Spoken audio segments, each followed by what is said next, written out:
the school board in public for the purpose of conducting the school corporation's business and is not to be considered a public community meeting. There will be time for public participation as indicated by the agenda. Excuse me. Visitors requesting permission to address the board. Visitors requesting permission to address the board on a specific agenda item should sign in before the meeting starts on the form on the board table. The board requests a discussion time limit of 3 minutes on any specific agenda item, and we ask visitors to make only one appearance per item. We ask those addressing the board to speak from the podium and state their name and address. Board Policy 0167.3 dictates that personnel issues will not be addressed. Concerns about individual employees of the district should be brought to the superintendent or designee. The meeting site is fully accessible. Any person requiring further accommodation should contact the superintendent at the corporation's central office. It's been customary that we, before calling to order the meeting, we start with a prayer. Mr. Bertrand. Dear Lord, please be with us today as we make decisions for all of LCSC.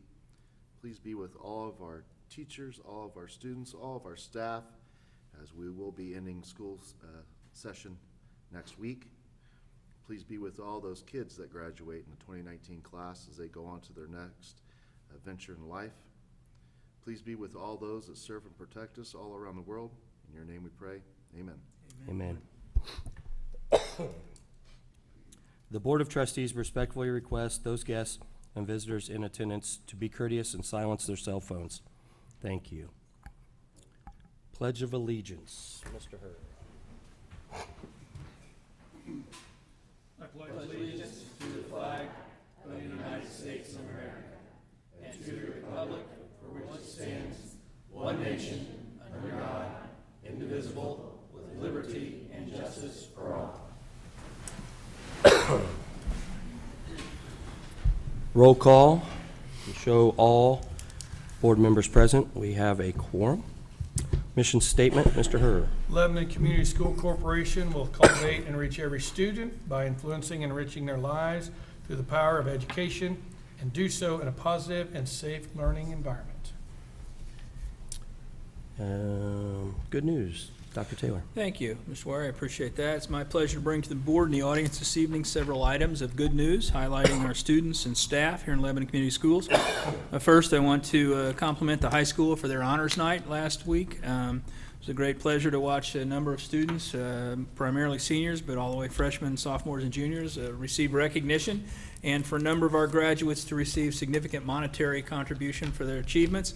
Academically, community service, and athletically.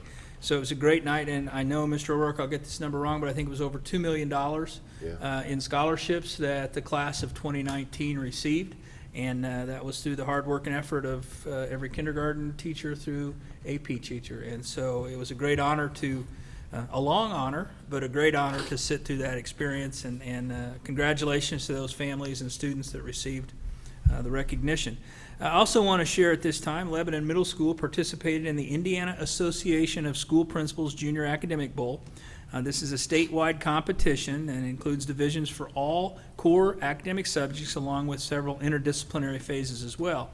I'm pleased to report that the social studies and math teams from Lebanon Middle School finished first, and the science and language arts and interdisciplinary teams finished second. The LMS Social Studies team, who placed in the top 10 in 2018, returned to the competition in dramatic fashion, answering 23 out of 25 questions correctly. This dominating performance, and I think Mr. Dungy would say we crushed them, this dominating performance earned them title of state champs, beating out 70 teams in their division.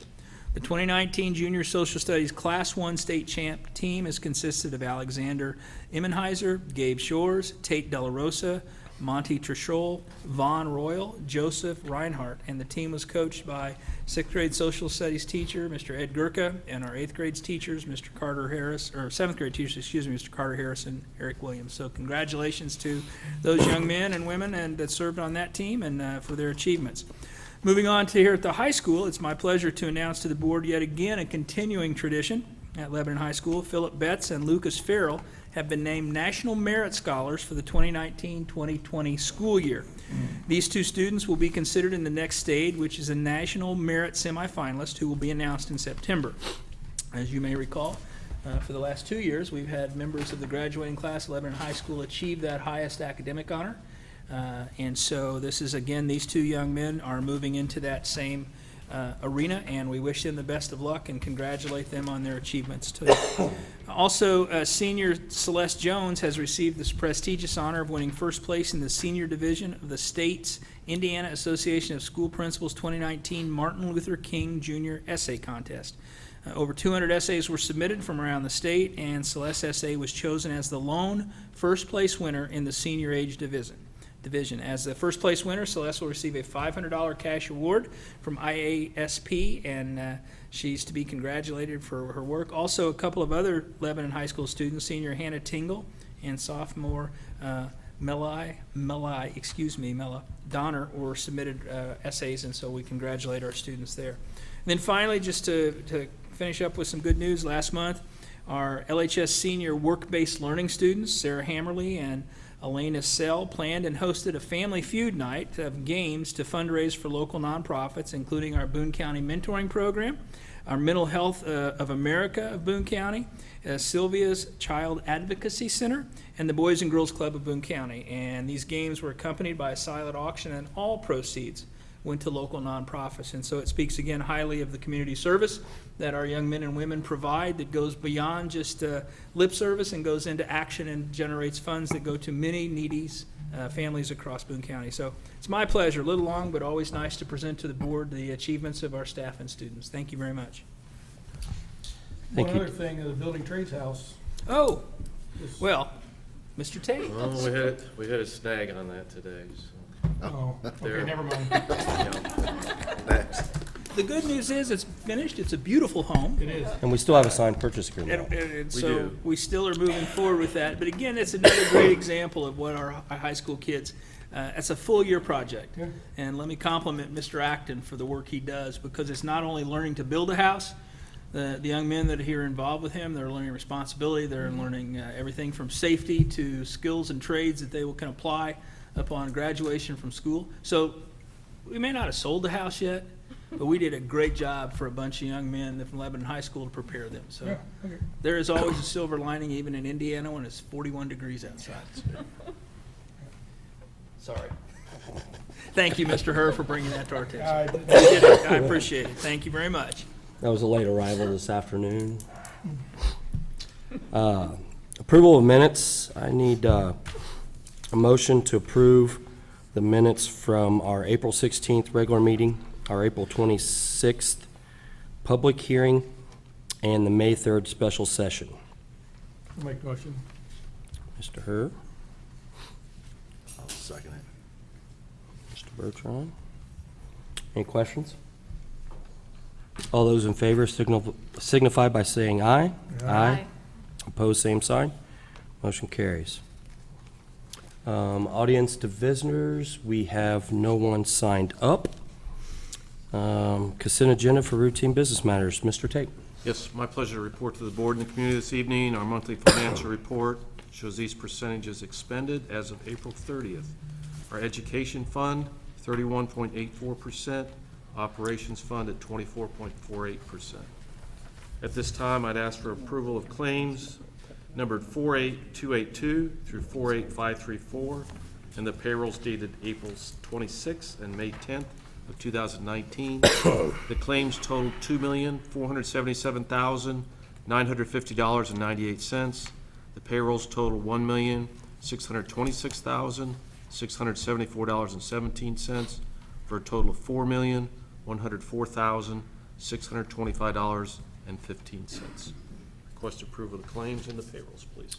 Thank you, Mr. Tate. I need a motion to approve the claims 48282 through 48534 and payrolls dated April 26, 2019 and May 10th, 2019. Ms. Hutchinson? Second? I'll second. Mrs. Keith? Any questions? All those in favor signify by saying aye. Aye. Opposed, same sign. Motion carries. Thank you. Agenda for routine staff matters. Dr. Taylor. Thank you, Mr. Ward. As has been our past practice, I would ask the board to consider both classified, certified staff communications and extracurricular activity recommendations as a consent agenda. To that, under classified agenda items this evening, we're presenting for the board's consideration the employment of 4 individuals, ranging from instructional aides to temporary hires for our summer building and grounds service. We increase our staff because the grass grows a little faster in the summer than it does in the winter. Under our certified staff this evening, the following teachers have submitted their letters of resignation. Miss Amanda Holland, who is a 3rd grade teacher at Hattie B. Stokes. Miss Madeline Sandberg, who is assistant director at Joint Services. Miss Carrie Holloman, who is an LHS history teacher. Brandy Tolios, who is a special education teacher at Harney. And under the letters of retirement this evening for the board's consideration, we present Miss Carol Weekly, special education teacher at Lebanon Middle School. These resignations and retirements will all be effective at the end of the 2018-2019 school year.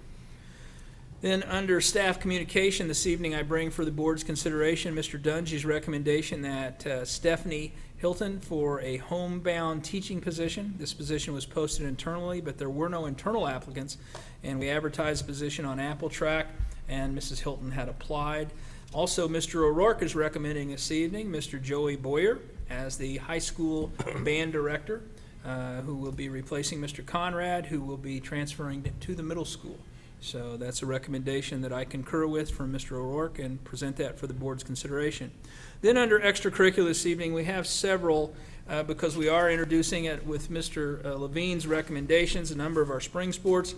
Very quickly, high school football, which is Jeff Smock as head coach, and then a number of assistants. Also, please note there's several volunteers, but as is our practice, we also ask the board's approval of those.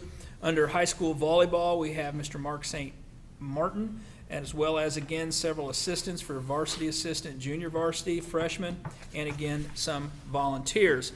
Continuing with the board's attention to high school tennis, that's Mr. Joe LePage as the head coach and Dave Wright as the varsity coach, along with the several volunteers. Cross country would be Miss Shelley West as the head coach and Mr. Dale West as the assistant. Boys high school soccer would be Mr. Scott Milam and Dylan Poole, along with volunteers that are listed there for your consideration. Girls soccer is Mr. Nick Hyatt and Miss Samantha Parsons. Cheerleading at the high school will be Miss Mindy Spalding, and so the board is aware we did approve that as her hire back at the April meeting. I want to point that out. And there's Tanya Douglas will be the assistant. And girls varsity golf will be Mr. Mick Malakovic, who will be a lay coach now for us, starting with this position, and also then a volunteer, so I point those out.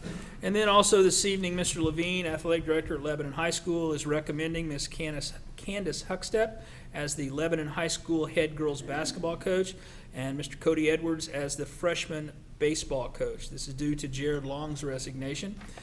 Cody had previously been approved as a volunteer, but those are changes to their initial approvals, and so that's why it's brought to the board's attention. And Mr. Kevin O'Rourke at the high school is recommending Megan Lewis and Michelle Sweeney to be co-sponsors of the Sunshine Society, my apologies, and Jenny Gaha for National Honor Society, and Jennifer Merritt as the junior class sponsor. My apologies for the length of that, but those are the presentations we provide for the board's review and consideration this evening.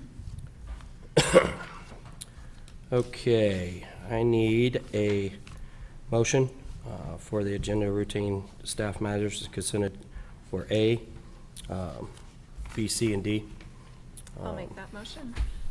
Liz, make the motion. Second. I'll second. I want to say thanks, Mr. Levine, for getting all those to us. I know that it's one of those things that it's hard to fill a lot of those positions ahead of time, but thanks for getting those to us in a timely manner. Any other questions? How many homebound students would there be? That's basically dependent upon possibly an IEP determination. I cannot give you an answer at this time. I can find out and get that to you. It fluctuates throughout the year, and the purpose for homebound can be everything as continued educational support for disciplinary removal from school to an inability to attend school, but yet still has certain levels. The general time frame we look at is a 3-hour initial up to a 5-hour per week. We generally strive to have homebound services provided outside of the school building, not necessarily in the home, and that's more for safety and security reasons than anything else. I will find out the exact number and report that to the board this week. Any further questions? All those in favor signify by saying aye. Aye. Opposed, same sign. Opposed. Motion carries. Thank you, Board. I appreciate that. Mr. Wiry, if I may, at this time, it's my pleasure. I would ask Mr. O'Rourke, we do have Mr. Boyer with us in the audience. I will start by welcoming him, but also say he's got some big tuba shoes to fill in following Mr. Conrad. So, Mr. Boyer, welcome to Lebanon High School. Mr. O'Rourke, would you please introduce him? Absolutely, we're excited to have Joey join us, and I just want to say a quick thank you. Obviously, Alan's done just a tremendous job in our band program. We had 42 applicants, which I think speaks volumes for the respect that people have for our band program around the state. I mean, you get 42 applicants for a band position.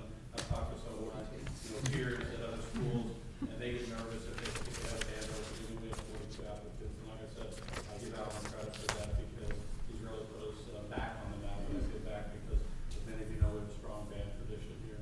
I thank Alan for that, and he's been a great person to work with here at Lebanon High School. We're going to miss him for sure. I want to thank him, Barb Springer, Gwen Chef, Amy Hammerly, Michael Reynolds. They all helped with the interviews. We had a great interview committee.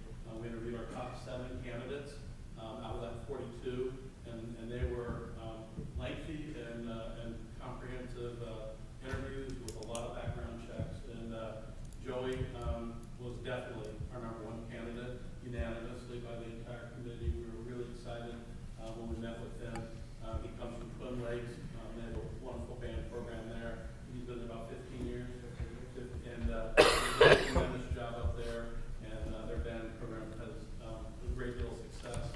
One of the things that's really important to us that Alan really stressed is we want to have a balanced band program. It's not about just marching or just a concert or just ensembles. We really want to make sure we're very balanced, and that's something that we believe Joey can bring to the table to help our kids be the best musicians they can be.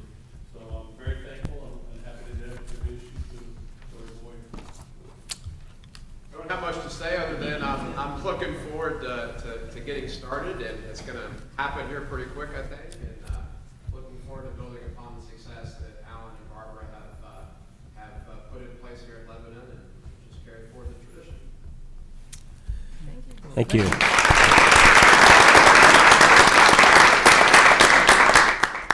And also at this time, Mr. Ware, if you would, I would ask Ms. Levine to introduce our new women's basketball head coach. Thank you, Dr. Taylor, and I would like to first thank the panel. As Mr. Rourke had with the band interviews, we spent several days, tremendous amount of time. Mr. Wiry, Mr. Bertrand, Mr. Ross, Hall of Fame basketball player Lou Hill, and Jeff Smock participated in that process, and I thank them all very much. It's very exciting and a privilege to have one of our own graduates with extensive basketball knowledge that is going to be taking over the program. We're excited to have her. We're glad that she's in the corporation, not only as a coach, but as a teacher.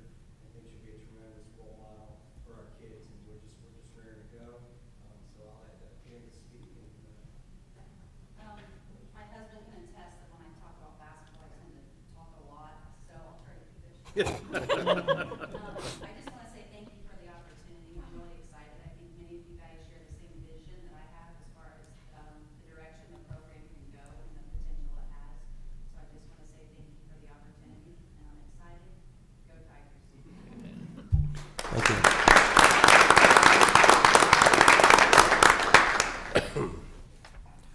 Thank you very much. Appreciate the board's consideration and approval of those requests this evening. Next on the agenda, we have Mrs. Schultz on the LMS Service Learning presentation. Hello, I'm Michelle Schultz. You all know who I am. I just wanted to say I really appreciate all that you guys do to support this initiative at the middle school. I'm seeing, all of us can really see a difference in the students and a lot of growth. This year, we had about 270 eighth graders involved in the service learning just in the spring semester, so it was changed up a little bit from last school year. We are up to 10 different projects, although I have 12 lined up that we can begin plugging students into. So we'll see how that works out. We'll have to navigate that for next school year. Two of the brand new projects we had, changing footprints. So the Boone County Solid Waste Management District has a shoe drive every February. When all the schools in the Boone County area donate those shoes, it goes on to Changing Footprints. So it was really neat for our students to have then the follow-up where they get to see what happens to those shoes after they are donated. We also started a project for the high ability students, in which those students then set the course for that particular project. They go through and they decide as a group what the scope of that project, what that project is going to look like, and then that gives me just a very small window to get things lined up and going for them. Mr. Polston was the facilitator of that project, and that was a very good success. I see that moving forward in the future. As far as service learning goes, one of the goals I have for tonight was to just plant a seed in your minds that something I envision in the future is doing something more district-wide and having a day of service for the entire school district. And then as far as casting a vision, I would like to do this for the entire county and have something county-wide for not only schools, but then also businesses and all of this, in which we have a day of service. And this is a huge emphasis in our entire county. So this is something to come. It will take me a little bit of time to kind of work on that. But I figured I'll plant the seed right now, let you all mull on it over some time, and let it kind of grow on you before I start really charging forward. But with that, I do have a few students with me tonight that wanted to share some of their personal experiences of what they were able to do with their service learning. So with that, I'm going to turn the floor over to them.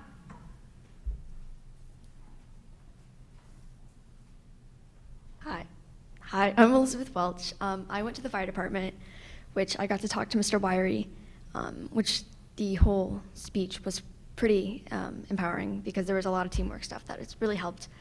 But the main project that I'd like to talk about is our spring semester one, where we went around to Crown Point Nursing Center, where we were changing the smoke detectors. But in doing that, we were also inspiring and talking to the other residents, who a lot of them didn't get a lot of visitors, and it was kind of something to lift up their day. So I originally went in there thinking, okay, this is just another chore I have to do. And after seeing the smile that it brought on their faces of our simple actions, it really lit a fire in my heart, because I realized not everybody gets the same opportunities, and not everybody ends up the same way. And even with just a small action of service, you can change someone's day, and sometimes that can mean a lot. But as I had said, we changed smoke detectors, and that actually, we also learned about fire safety and that. And we got to see what it was like to be someone who was in the community a lot. And it was really interesting, because to see how the firefighters reacted with the community was really interesting, because there was a respect that they held for everybody. And that's something that a lot of us don't have. And that's something a lot of us need, is respect everybody. So, thank you.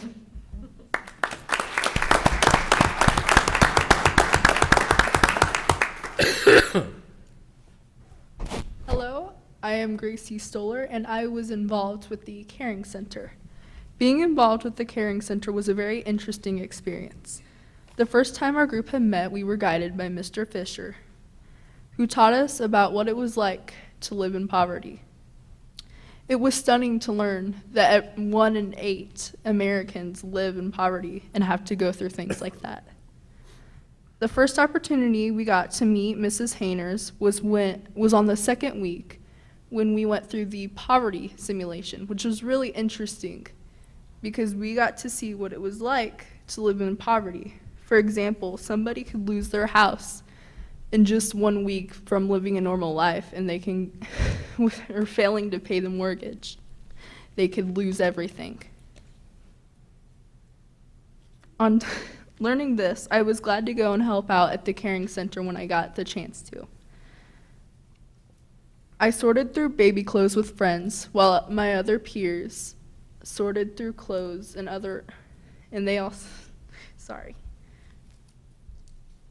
they also were able to clean, and we learned what cooking was like. And Mrs. Hainers also offers cooking lessons as well as lessons just helping people living in poverty and tips to get jobs.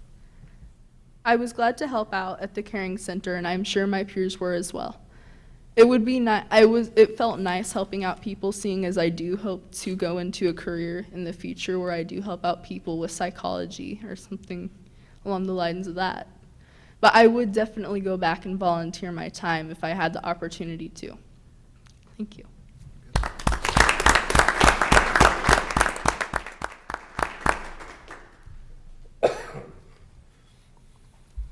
Hi, I'm Jack Rasmussen. I was at the Boone County Life Center. While we were there, we learned about what new mothers or expecting mothers had to go through, because not every mother can afford new baby clothes or new toys every other month or a crib. So we went through and we got divided into groups, and some of us cleaned up the yard to help with cleaning. Some of us cleaned the kitchen and packed baby formula. Some of us helped out in the garage. We got to put baby clothes in stack totes. And I was part of the group where we put together outfits for their baby bundles that they have, where they give stuff like baby formula and diapers and bottles and clothes. So it was really nice to be able to see what so many people get to experience, and it was very nice to see. It was eye-opening to see how many people have to go through this and how many people can't afford such basic things. So I was very happy that I ended up in that group and I got to see all the stuff that they do. It's such an amazing group, and hopefully if I have time, I'll be able to go back and go again.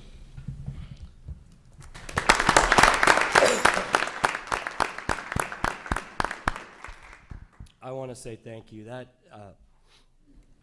speaks volumes to some of the things that that our students do within our community.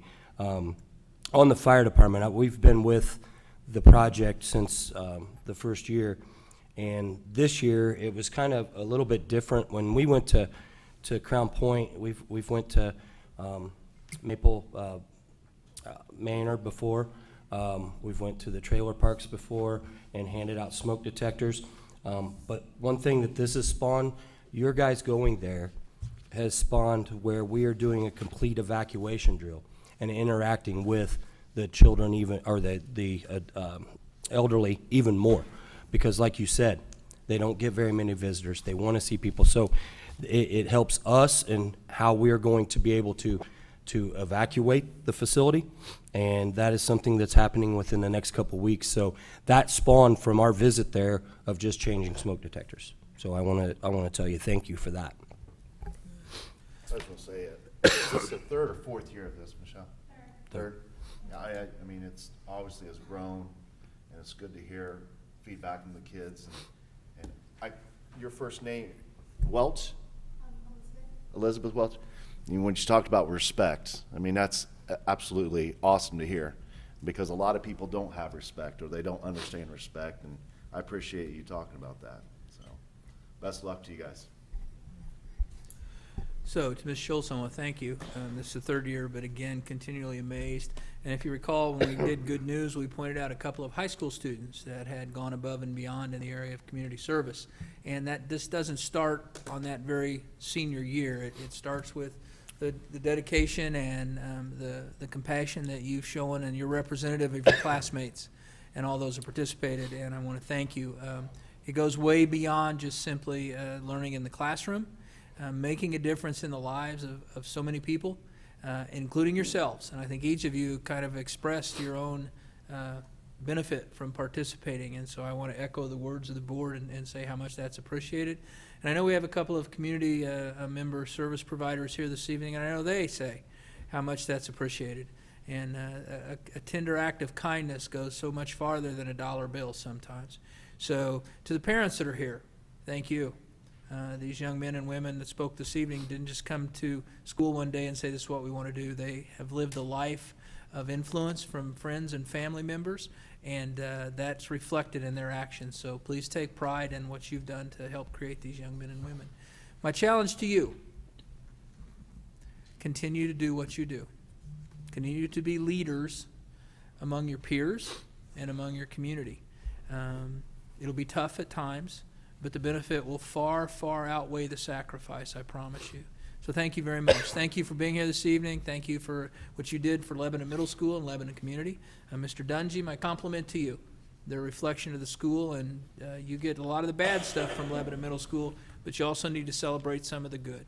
So thank you very much. I appreciate your being here this evening. Thank you, Mr. Wary. Next agenda item, we have a renewal of the base contract. Mr. Tate? Yes, requesting, I've worked with Pascal on this, requesting renewal of the contract for the upcoming school year for the base program. There are no changes in the fees or the structure of the program. Requesting approval of this contract for another year. Okay, I need a motion for renewal of the base contract. I'll make that motion. Mr. Bertrand? Oop. Lisa did it Oh. first. Ms. I don't wanna Hutchinson, say you have to anything, speak up. Your mic is turned up. That's the one to catch, right? She's writing it down, so. Can I have a second, please? I'll second it. Okay, Mr. Bertrand. All those in favor, or any questions? All those in favor signify by saying aye. Aye. Opposed, same sign. Motion carries.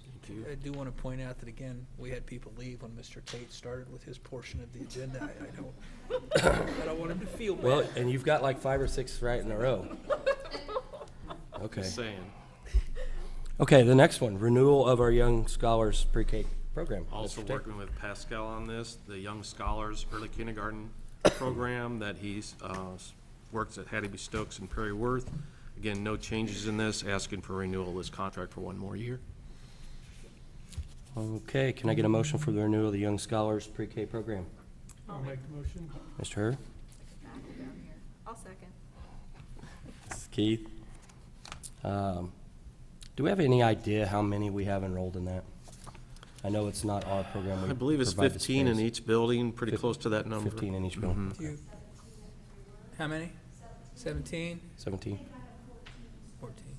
and 14 at Stokes. Okay, thank you. Any further questions? All those in favor signify by saying aye. Aye. Opposed, same sign. Motion carries. Thank you. Next agenda is recommendation for breakfast and lunch prices for the 2019-20 school year. Mr. Tate? Yes, working with Jennifer Rice on this. Recommendation is to leave the breakfast prices the same, increase the lunch prices by 10 cents. Requesting board approval for that, for this upcoming school year.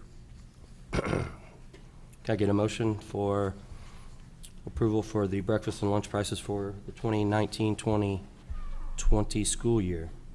Make that motion. Mr. Bertrand, second. Second. Mrs. Hutchison. Any questions?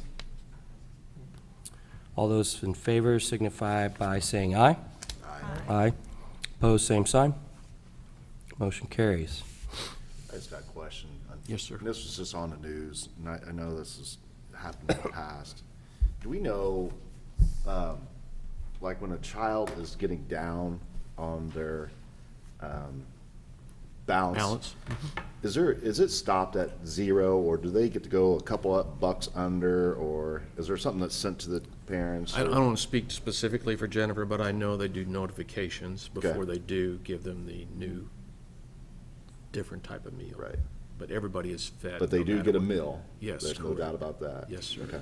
Yes, sir. I think part of what I saw, we don't, if a kid goes through, gets a meal, we don't chase them down and pull it back Yeah, and send right. them through again. Now, if they've been given notification and before they go through, they see there's, been lack of funds or repeated lack of funds, Right. there is a meal provided. It's not the same meal. It could be anything from a PBJ to a Right. cheese sandwich and milk or vegetables, so. But Yeah. bottom line is, they still get a No meal. one is denied All right. food. Okay. Thank you. Okay. Next agenda item is resolution to reduce appropriations. Yes, in preparation of the 2020 budget, reviewing our expenditures at this point in 2019 as a budget strategy, I'm asking board approval to reduce the appropriations in the operating fund by $750,000 and the education fund by $500,000.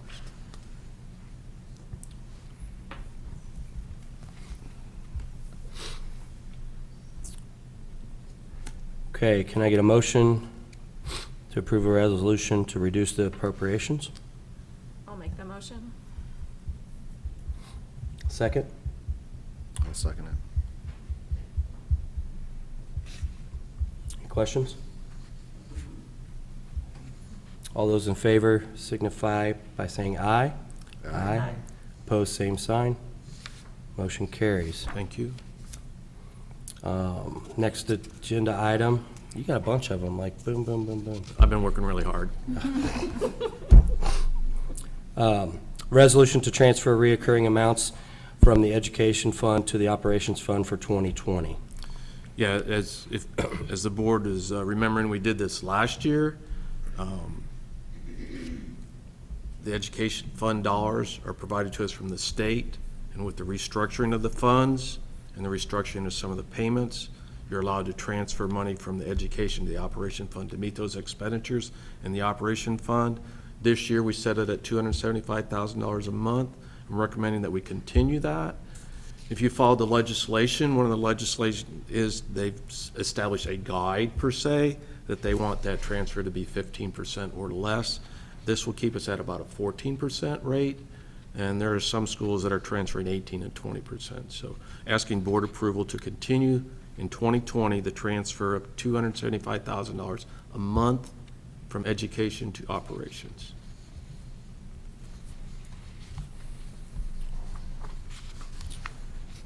Okay, I need a motion resolution to transfer reoccurring amounts from the education fund to the operations fund for 2020.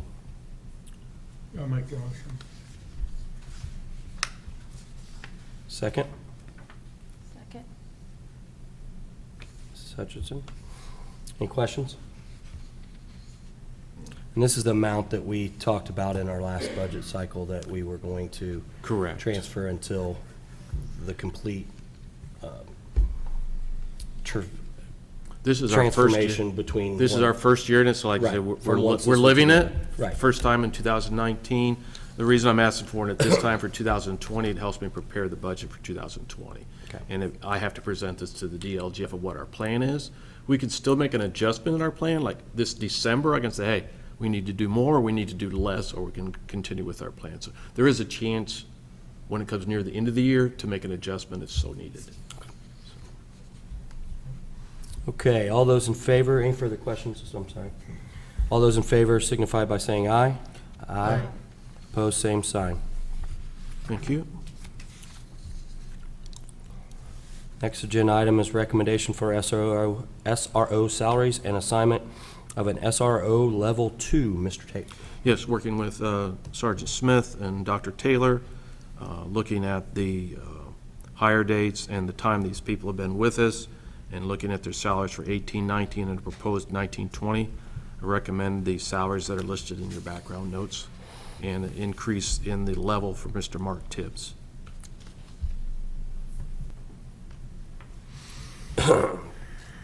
Okay, can I get a motion for recommendation for SRO salaries and assignment of SRO Level 2? I'll make the motion. Ms. Keith? Second? Second. Ms. Hutchinson? Any questions? What is the difference between an SRO level 1 versus a 2? I mean, how many levels? So it would be, there's the chief, this would be the deputy executive officer. Initially, this was Officer Abbott, based on experience and contribution in the original budget proposed to the city for their funding. This also, in the chief's absence, would assume the responsibilities for command. Also would be an individual that we would go to for additional work, such as working on the policies and procedures, monitoring, things such as we do, currently Steve does with regards to stop arm violations and those. It's kind of a second level deputy, and Mr. Abbott had assumed that role before, and we added a small stipend for that position. Chief Smith recommended, and I concurred, that Mr. Tibbs, Officer Tibbs, had the experience and had demonstrated his active engagement with the SRO program, that it warranted that that position be assigned to him. And that also is training one of his responsibilities Training, also? yeah, Chief Smith's here, so Steve, you want to, training is one, administration, paperwork, support, that kind of thing. And that training state mandates, correct? Correct. Yeah. State mandates, additional 24 hours that we have to have, organization and getting all the officers maintaining training hours, so to monitor that. Second command is not attention. And a lot of it based on his job performance and, his schooling, as far as his acceptance into being an SRO, his willingness to continue get further education and such as that. And just as a reminder for the board and the public, still have a contribution from the city of $280,000. We have a matching grant that we also apply for from the state, another $50,000 to support this program. In the city one, is it 2 years? 3? 3 years. 3 years, we will be coming up to the second year Right, of that. and Whitestown's is, 25,000 is what they committed. We're Yeah. still awaiting to have that check delivered to Okay. us, but that's what they committed to initially. okay. Any further questions? All those in favor signify by saying aye. Aye. Opposed, same sign. Motion carries. Thank you. The elementary handbook, Mrs. Alcott. Good evening. There have been previous handbook updates, I think, provided to you in advance. It includes a number of updates, revisions, and additions, and there are some content areas that were added this year that included the Tiger Pride work ethics certification. We also put a line in regarding e-learning, and we understand that we may be adding more to that as we evolve with that programming, and certainly we're getting close to improving that within the district. We did make some updates to some of the excused absences, really aligning it more fully with the school board policy. So if you noted that change, it was, again, just to align more accurately with school board policy as it exists.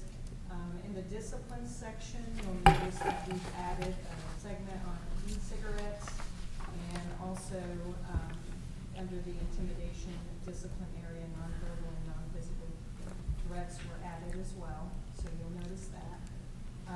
Tonight, of course, we approved the food service pricing. Will include that as well. We didn't have that information previously, so we'll make sure that gets in there. There was just a couple updates within the transportation section, and we did in the nursing section in the back of the handbook, you'll notice that mental health services were added, as well as a difference in how we want to approach snacks and treats within the elementary schools. We're trying to move away from sugar snacks and treats and encourage things that are, easy to distribute among students, like pencils, erasers, things that are useful and food.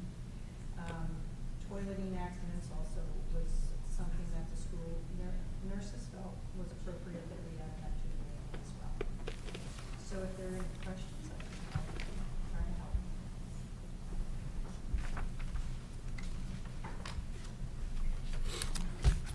Thank you. Thank you. Thank you.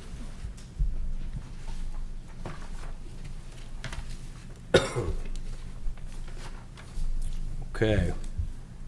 So we need a motion to approve the changes to the elementary handbook. Make that motion. Mr. Bertrand, second. Second. Ms. Hutchinson? Any questions? Okay, no questions. I need a vote. All those in favor signify by saying aye. Aye. Opposed, same sign. Motion carries. LMS handbook. Mr. Dungy. Good evening. 5 line items for us. Generally, we have very few. Staff listing is changing to update that. Table contents, wireless communication devices. This is something that I know Kevin will probably address significantly during his portion. We're going to be in line with high school. We're trying to do everything as lockstep as we can, 6 to 12 basis. So some changes made to the wireless communication devices, and we're going to add exactly what the high school has as well. Our violations on that, we don't have the same disciplinary things that they have at the high school. They have detentions, and they have car drivers, and et cetera. So we had to modify ours a little bit to fit what we can do for Tuesday and Thursday schools. So we added that in. We added a section on e-cigarettes, and that didn't make the list on your background notes, so I'm sorry for that, but we did that. The same thing. You'll hear from it from the high school, and I should have probably had Kevin go first because really they're the ones that are putting a lot more things in that. And for some reason, in last handbook, on page 33, we didn't have the leggings, yoga pants being covered to mid-thigh, so that will also be changed, so that matches the high school as well. So everything that we are adding in there, it will be a 6 through 12 thing, and I'll be happy to assist Kevin as he talks through it as well. But the e-cigarettes part of it, I know he's going to spend some time on that, so I'll let him talk to that. That's going to be our number one focus. Have you done any trials with the cell phones, like certain kids, let them try it out, see how that works? Not officially, they did it anyway. Just curious, I might have heard something about that. Honesty. The mentality that Mark and Jim and I had this same discussion. It was funny, they were having the same discussion in their building about what are we doing, because we kind of go into airplane mode when you come to a school. Well, they have them in public 24/7. They come to school, they have to turn them off, and it's just a different world. They don't live in that world anymore. It's tough to fight against, so we'd rather go towards what we did with our 6th graders. We now offer the course digital citizenship, and put into that course things. How do you be smart on your cell phone? When is the appropriate time to use it? Now, I've had a meeting where a phone call came to a staff member in the middle of a meeting and they answered it. Okay? That's not appropriate cell phone use, and that's what we need to teach them. I'm sure it's important, though. It was very important. So we need to teach them how to be better citizens, and I think that's what we're going to focus on is, walking down the hallway with your earbuds in, you're running people over. Well, that's not how you do it. And you see it in the same sidewalk. You're walking down the streets and left, and somebody's got their earbuds in, they can run into you just as well. So we really want to focus on that side of it. Where's the appropriate place to have it? We're still going to have consequences. You can't have them out in unauthorized areas. You can't have them in bathrooms, in locker rooms, all those types of things. You can't have them in the classroom. No unauthorized video recording of anybody without their consent.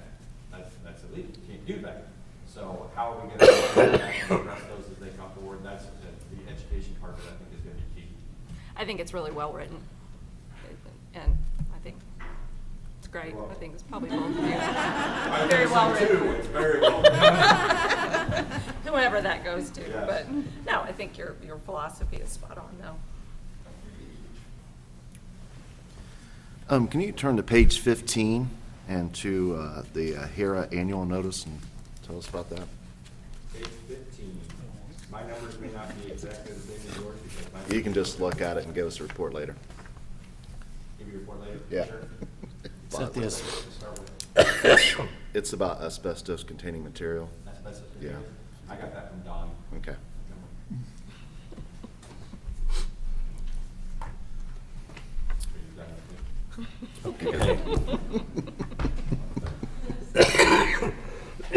Excuse me. So,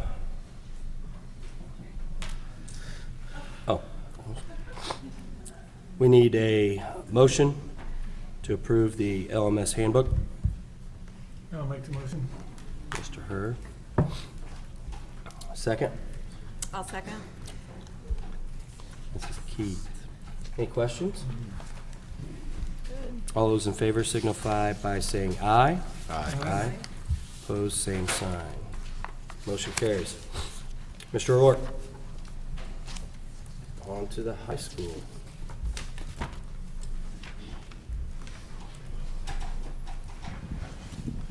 Thank you and good evening. Good evening. And as always, I do want to thank those that helped with our handbook. There's a lot that goes into it, and I appreciate student services and the other administrators and stuff that take the time, and Vicki Miller that puts a lot of time into organizing this. I'd like to focus on 3 areas because I think those will be the 3 main topics, and then we can, answer questions. As Mr. Dungy said, the wireless communication device policy. Happy to, kind of talk through that, but I know you kind of just did.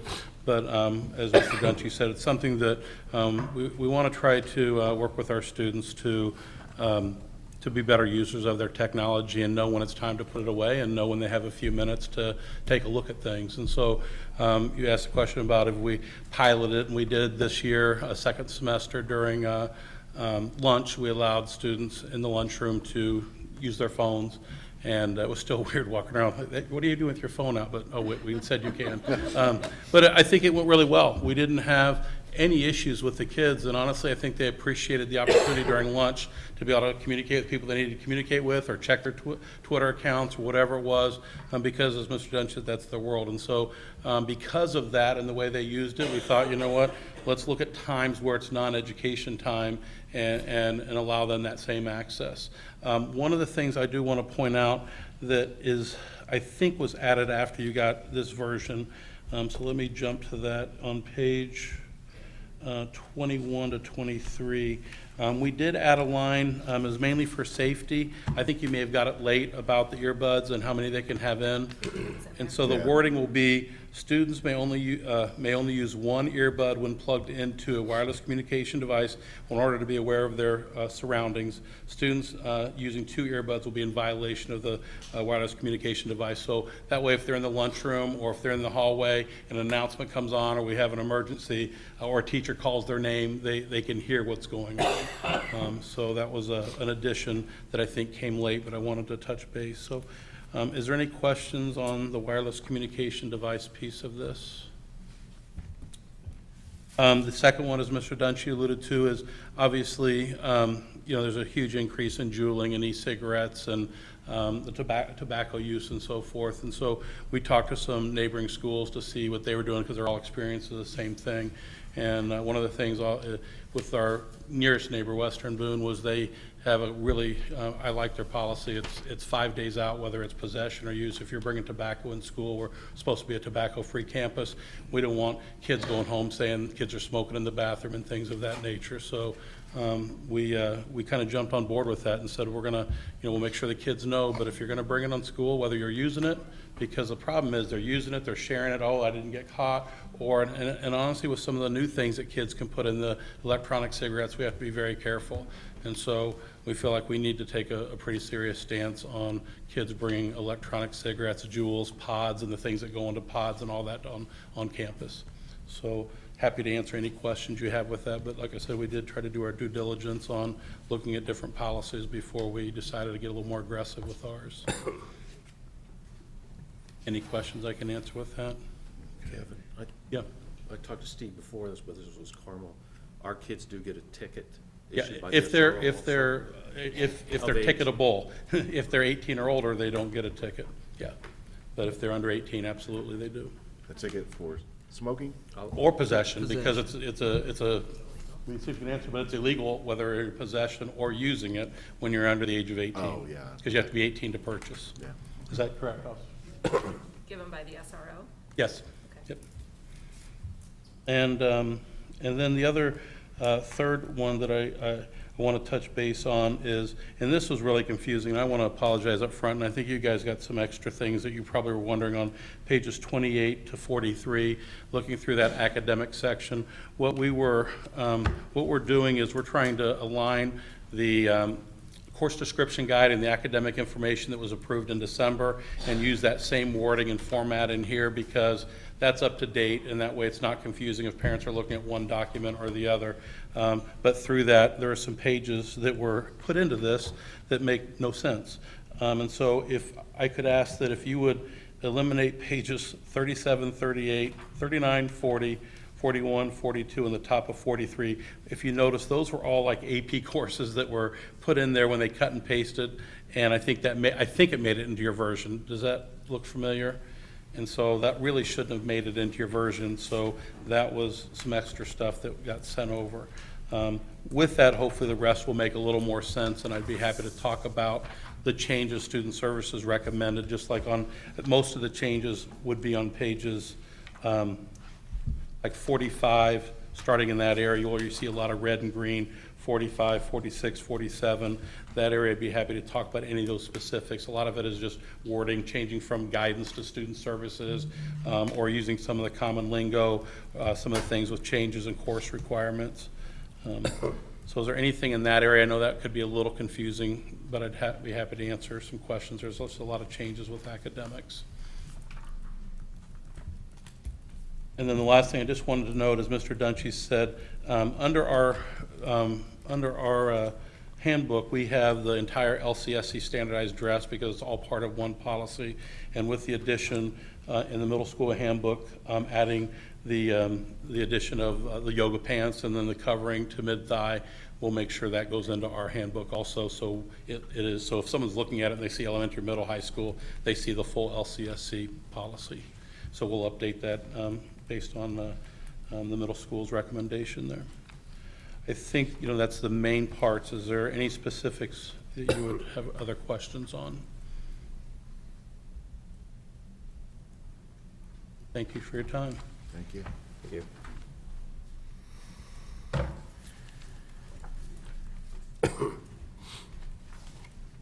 Okay, I need a motion to approve the LHS handbook.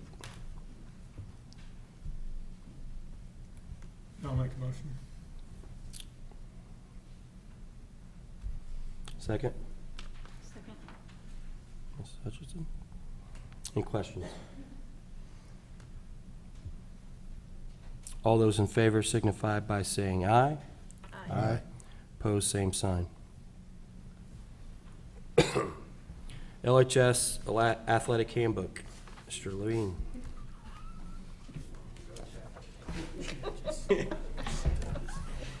Good evening. Hopefully you have the information. We had a few changes, not many, to the athletic handbook. Just like to highlight a couple of them if you have any questions.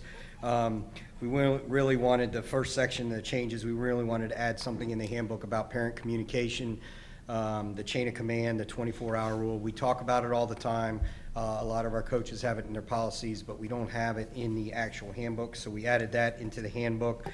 And hopefully you had an opportunity to read that. It's actually on the front page at the bottom, section 4.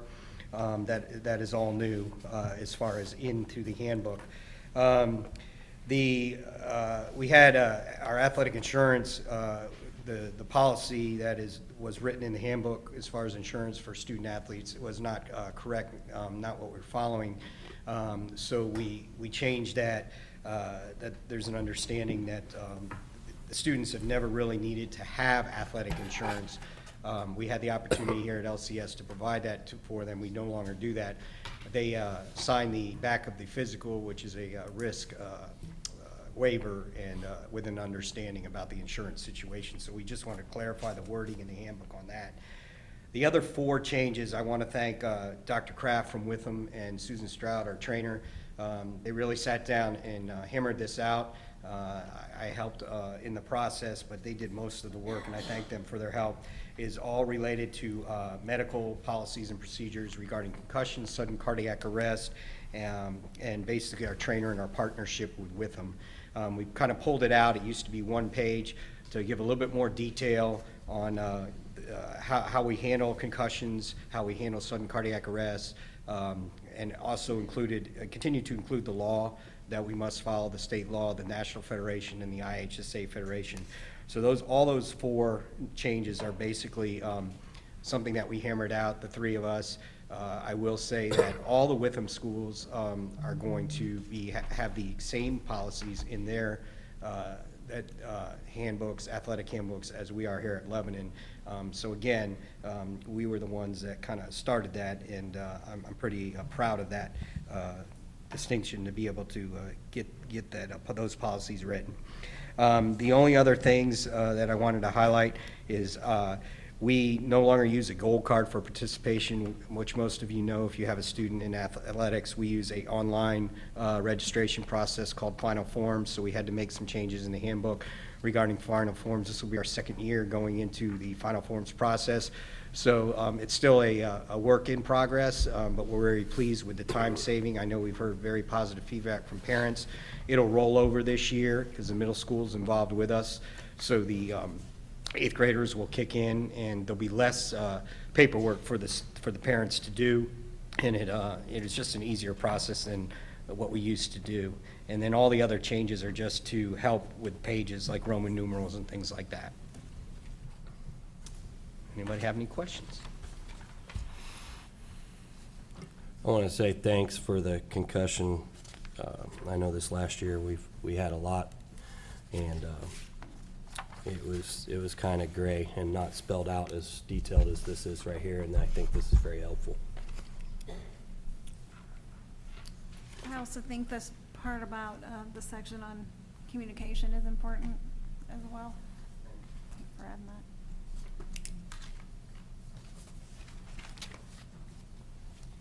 Any other questions? Thank you.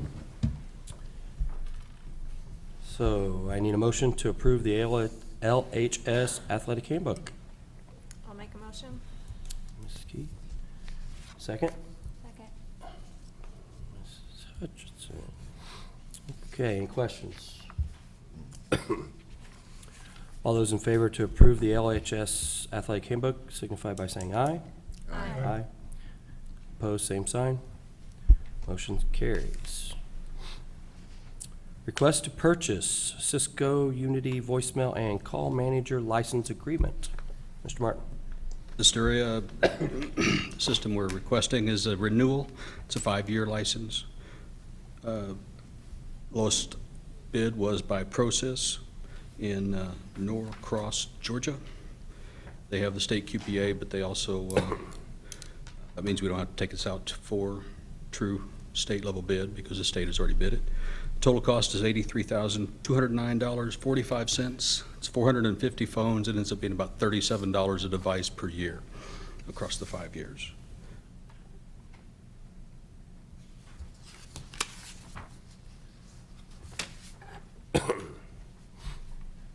Okay. Can I get a motion to request the purchase of the Cisco Unity voicemail and call manager license agreement or renewal? You're saying, Mr. Martin, it's a renewal? It is. Okay. That's what I was wondering about. Oh. I need a motion? I'll make the motion. Oh, Mr. Hurd. Second? Second. Hutchinson. Any questions? So it's basically a renewal for the system we have now for another 5 years. Exactly. Right. Okay, any further questions? All those in favor signify by saying aye. Aye. Opposed, same sign. Motion carries. Thank you, Mr. Martin. Summer school teacher contracts, Mrs. Ottinger.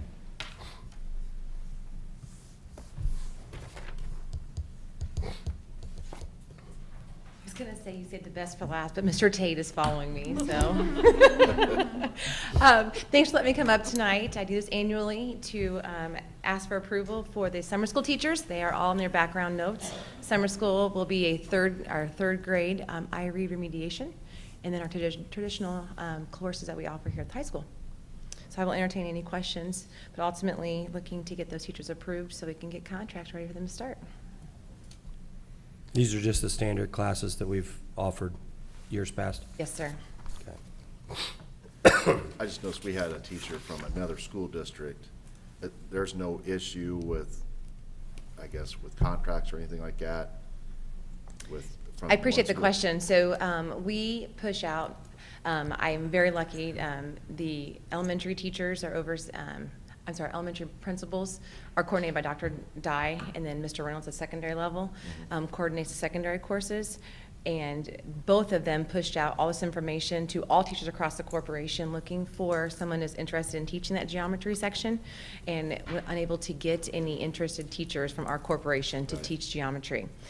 So Mr. O'Rourke worked with Mr. Reynolds, and they emailed neighboring school districts looking for a teacher that would be interested in teaching that geometry section.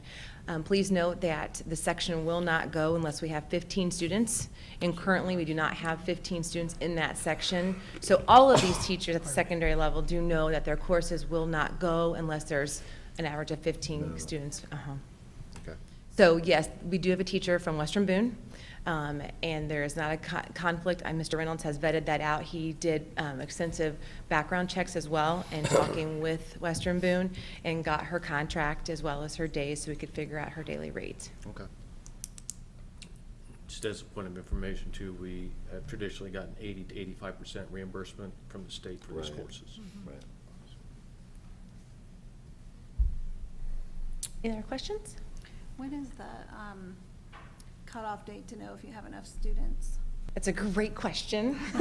We try to wait till the very last minute, but then also be very aware of teachers may need to make summer school plans. So students finish their final exams here at the high school on Tuesday of next week, and the teachers need to work through grades.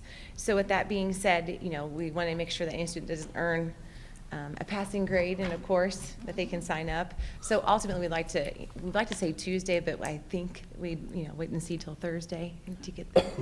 The teachers are very aware of that. Mr. Reynolds does an excellent job of sending out communication. I know today, last Friday, at least once, if not twice a week, we get an update on the current enrollment status of every single course.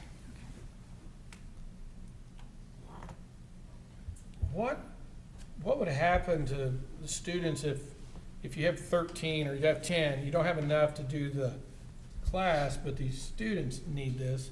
What's plan B for the kids? Students can enroll in Indiana Online to also earn credits. Okay.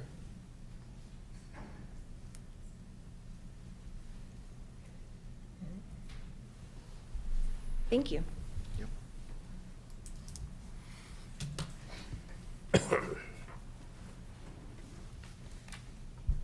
Okay. If I can get a motion for the summer school teacher contracts? I'll make a motion. Mr. Bertrand, second? Second. Ms. Hutchins? Any questions? I do have one more, and I'm sorry, Mrs. Ottinger.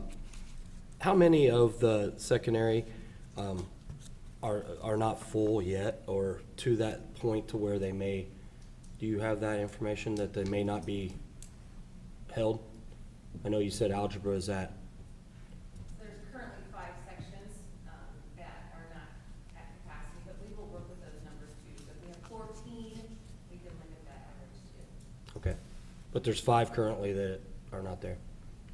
Okay. I guess, is there a requirement from the state when we get money back? Is 15, is that the number? You have to average 15. Okay. No, you have to average 15? Yeah. Okay. Okay.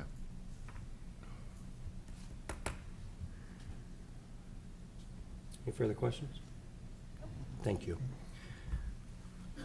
Need a vote. All those in favor of the summer school teacher contracts signify by saying aye. Aye. Aye. Opposed, same sign. Motion carries. New business, we have some trips to approve. Mr. Tate. Yes, starting with the athletic, it's a long list, but really there's only 2 in there that require board approval. There's 2 overnight off-campus trips. One of them is for girls golf June 3rd through the 6th at Turkey Run. The other is boys basketball at Francis University as part of a teen camp.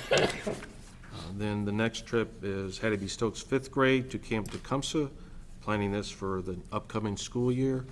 The itinerary and the standards are in your background notes. Next would be the LHS Charisma to New York City. This is also a reoccurring trip. Some of the details are listed there in your background notes. Students are going to see Broadway musicals, travel the city. Next is a request for the 8th grade Cleveland trip this year, May 23, 24. Mr. Polson's put the information in your background notes, recommended by Mr. Dunshee and myself for approval. And then planning for the next school year, the Washington D.C. trip, also for the 8th grade. The information is again in your background notes from Mr. Polston, supported by Mr. Dunshee. Then requests from Hattie B. Stokes for the student ambassadors to have an overnight trip, a leadership summit in Indianapolis, June 26th and 27th, and also from Harney, same trip for their student ambassadors in Indianapolis, June 26th and 27th. Request permission of all those trips. Okay, can I get a motion for all of them, or do we, you said that there was only, we just all approve them all together? Yes, please, if that's all right. Approve them all together. The LHS overnight camp, the Hattie B. Stokes 5th grade, LHS Charisma to New York City, LMS 8th grade to Cleveland, LMS 8th grade to Washington, D.C., Hattie B. Stokes student ambassadors, and the Harney student ambassadors to Indianapolis. If I could get a motion? Motion. Ms. Hutchinson, second. I'll second. Ms. Keith. Any questions?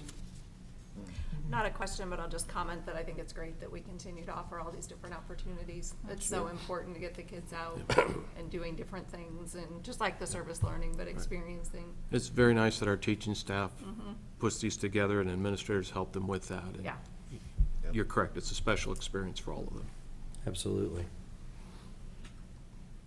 All those any further questions? All those in favor signify by saying aye. Aye. Opposed, same sign. Thank you. Okay. In other business, I want to make a statement. There has been, over the last week, week and a half, numerous rumors, misinformation being spread about cuts in staffing, cuts in classes, and I just want to make a statement stating that we are looking at all avenues in this matter, and this is to be proactive on our declining enrollment here at the high school, and that nothing has 100% been concrete. A lot of the speculation is, I won't say unwarranted, but may not come to light depending on the enrollment that we incur. And we are trying to be proactive in the sense that no staff will lose their positions, and that we can still offer all teachers a good raise this next school year. And so that is, with that being said, we'll go over, Dr. Taylor, you want to go kind of over the declining numbers and some of the stuff that Be you've glad looked to at real share quick? that, and appreciate you sharing that. I know we have some interested folks here this evening.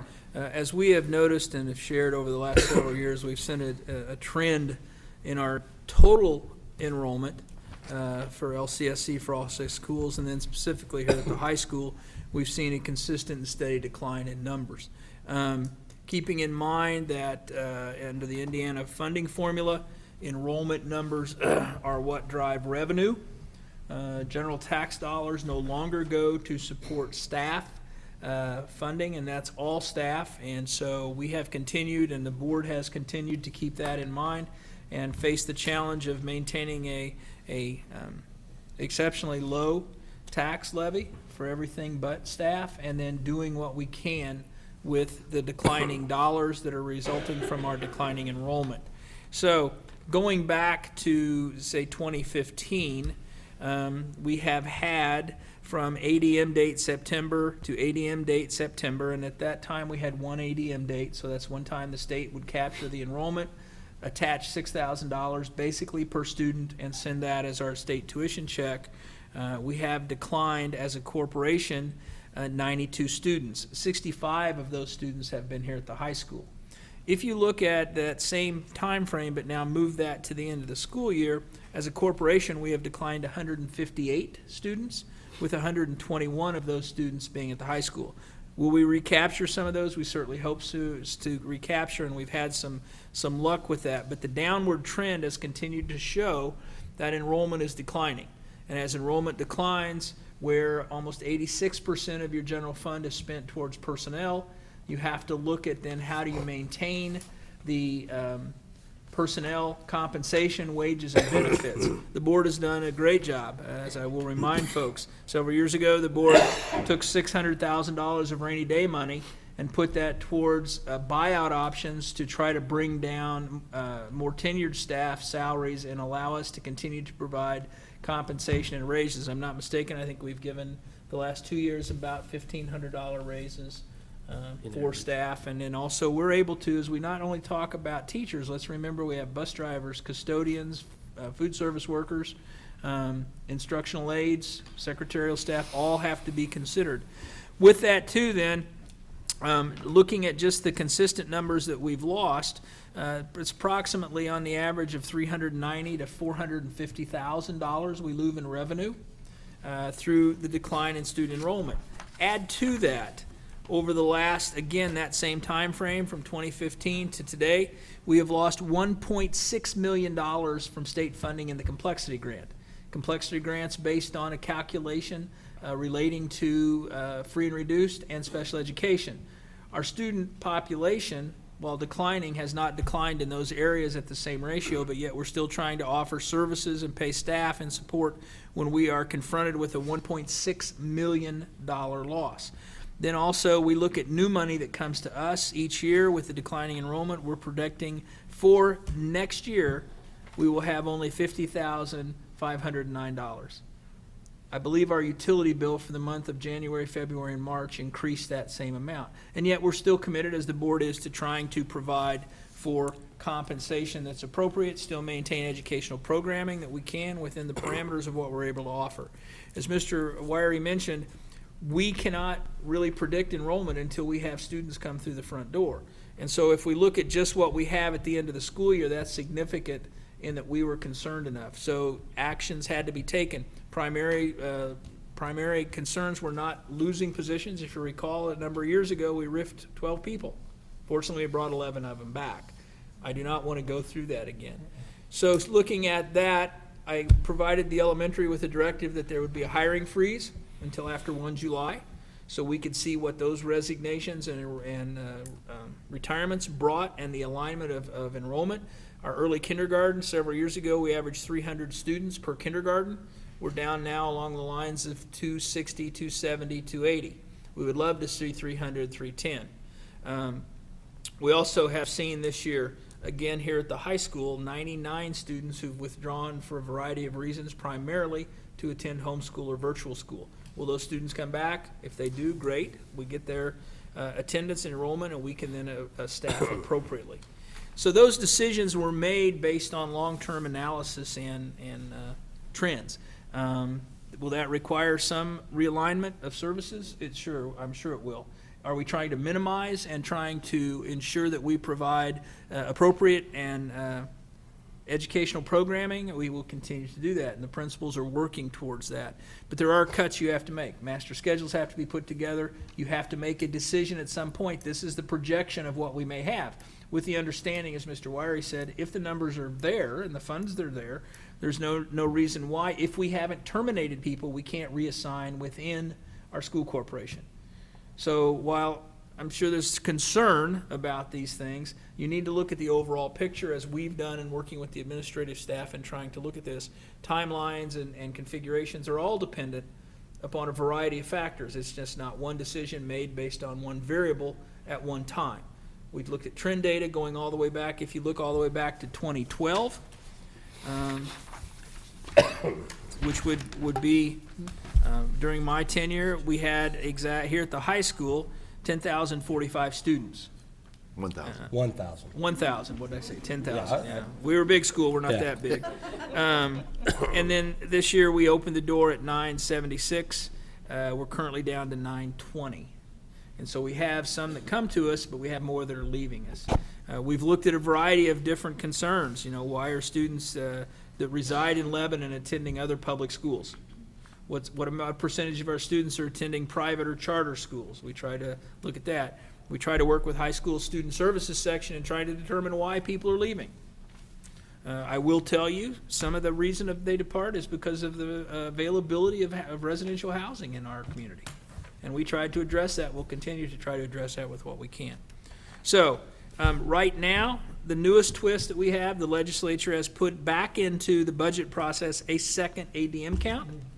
In February of next year, we will look at the reduction of approximately $150,000 in lost revenue if our trend data holds true and our decline from September to February is reflective of what we have had over the past 7 years.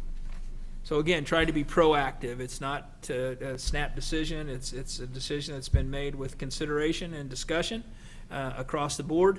It's something we started talking about in October, not the specifics, but we started talking about some concerns with hopes and prayers that we would see continued enrollment, and we have not seen it.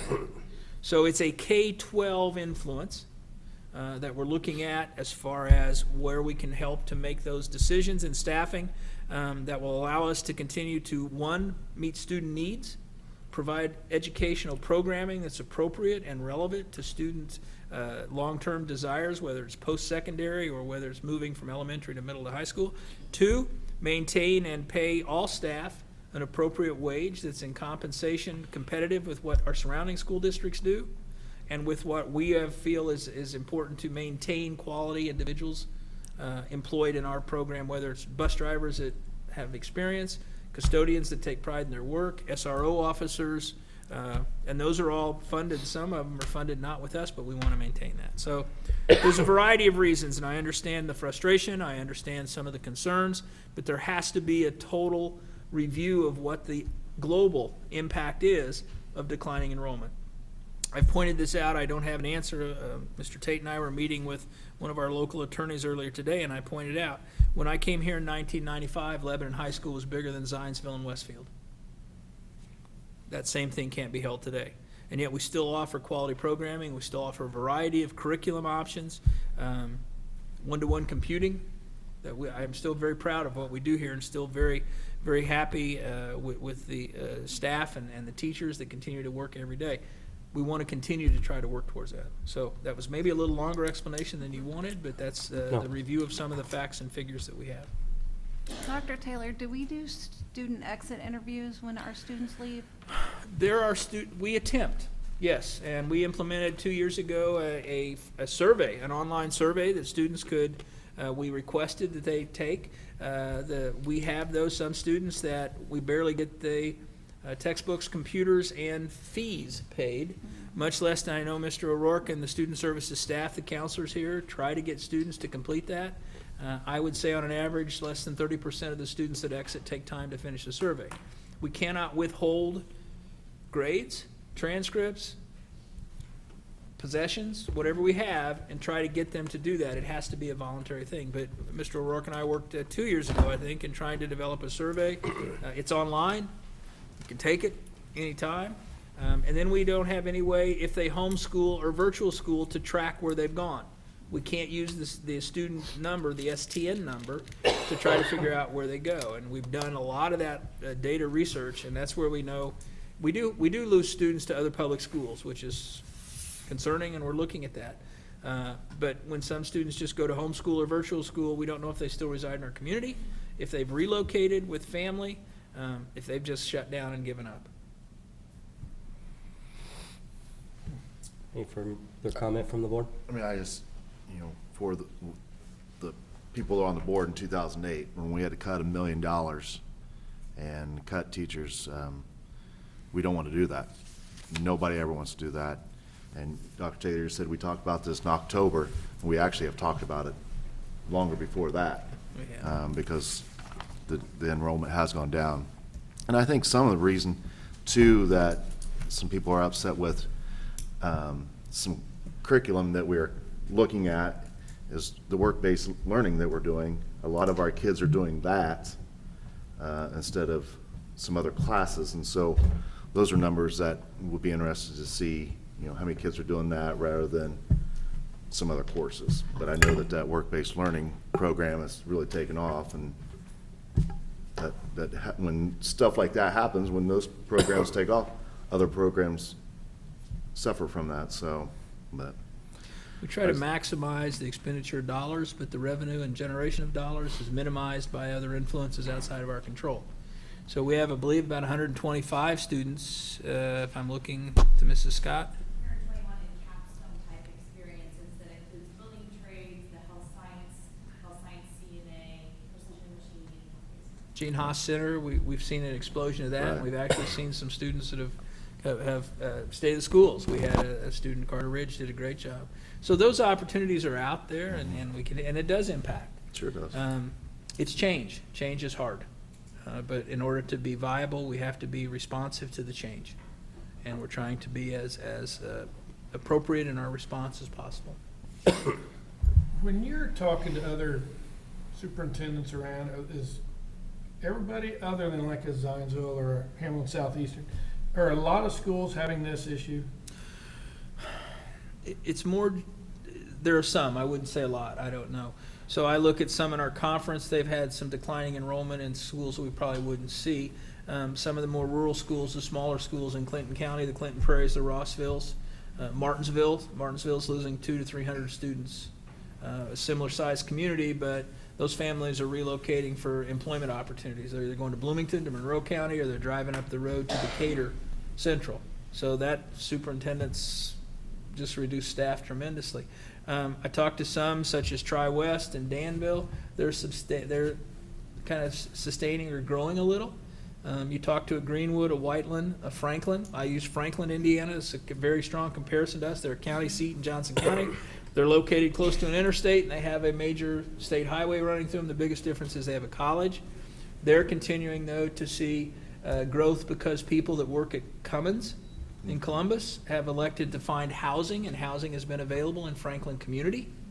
And so Franklin Community has grown to now a little larger. They've not seen that. Greenwood, Shelbyville, those are comparative schools to Lebanon. I mean, it's not fair for us to compare ourselves to a Zionsville or a Clinton Prairie. So it's all around the growth of residential housing and the availability of that housing for families to move in. I would say overall, most of the people that leave Lebanon to go to other public schools are not overly dissatisfied with our services. But for example, in Worth Township, we know that Brownsburg schools are closer for 6 through 12 students, physically closer than Lebanon schools. I have talked to some of those parents. They're very happy with the services here, but they elect to go to Brownsburg because the drive is closer to their work or it's 20 minutes away. Zionsville Community Schools will not accept tuition transfer. Brownsburg will accept them. They don't come and poach. But I will tell you, some Clinton schools actually send school buses into Frankfort to pick up kids who leave Frankfort schools to go to Clinton Prairie. So, Mr. Hurd, it's a difficult question to answer other than I constantly talk to other superintendents. Small rural schools are much more impacted by the state funding formula and the losses because the farming business has been more consolidated, and I think it's safe to say over the state there's fewer smaller farms, larger, bigger operations, and so some of those communities don't have the industry to draw people in, whereas places like Carmel and Fishers and Noblesville and Westfield, they've just blown up because the residential housing supports those families' work habits. So if they work in Indianapolis, they'll live in Hamilton County. For 20 years, we've anticipated growth in Lebanon. And we're starting to see some small portions of it. In Lebanon Community Schools, that biggest growth is happening in Worth Township. The largest population of growth in Worth Township are families that do not have middle school or high school age children. They have families of 1, 2, 3, and 4-year-olds. We've seen growth, or the only school we see growth at a significant level at this time is Perryworth Elementary. And those families are coming to, because that's where the housing is. Makes sense. And yet when it comes time for those 5th graders to come to the middle school, families are looking and saying it's a 25 or 30-minute drive to Lebanon Middle School. We like the school, there's nothing wrong with it, but I'm going south to Indianapolis to work, and I have to drive to Brownsburg Middle School in 10 minutes. That's a geographic issue, location I can't compete with. Now, if there were houses here they could move into, that would be fine. So, you didn't ask for a soapbox, I got on it, I apologize, I'll step off. So, any other questions from the board? Any other questions? Okay, in other business also, we have May 31st is 2019 graduation, and June 18th is our regular board meeting at the Herman B. Wells Community Room at 7 p.m. Last walk is, Mr. O'Rourke, it's Wednesday. Wednesday. Wednesday, last walk. Top 20 breakfast is also Wednesday morning. I'll bring that out. And a number of the elementary schools will either be, if they don't get rained out or frozen out, we'll be hosting everything from field days to honor programs. So just keep that in mind. Lots of good things going on. Check the websites, and we'll appreciate people attending those things. Thank you. Stop arm violation? Stop on violations, Mr. Chief Smith. Yes, got it. 111 reports, 43 citations. And that law passed, didn't it? Goes into effect July 1st? Yeah. There's also now law nationally, actually Senator Todd Young of Indiana, say what you want about his politics, but he's introducing a law that stiffens the federal implications for bus violations. And again, that's driven from the unfortunate incidents that happened here in the state. And then there's an email, a school bus got scraped up or bumped into in town last week. I believe a school bus was bumped into by a farm implement. We immediately Guys are checked. the worst. We checked to see if the paint was red or green. Once we determined what color it was, we eliminated a number of farmers. It was a minor incident. But again, we report those. First and bottom line is no one was hurt. Damage was minimal. I'll let Charles. I haven't seen the bus. Yeah. That's correct. Combine kind of paid the price, but I don't know what it was. But we did have an incident where two big vehicles were trying to squeeze into one small space. And it was green paint, so I knew it wasn't you. Thank you. Anything else? Okay, adjournment.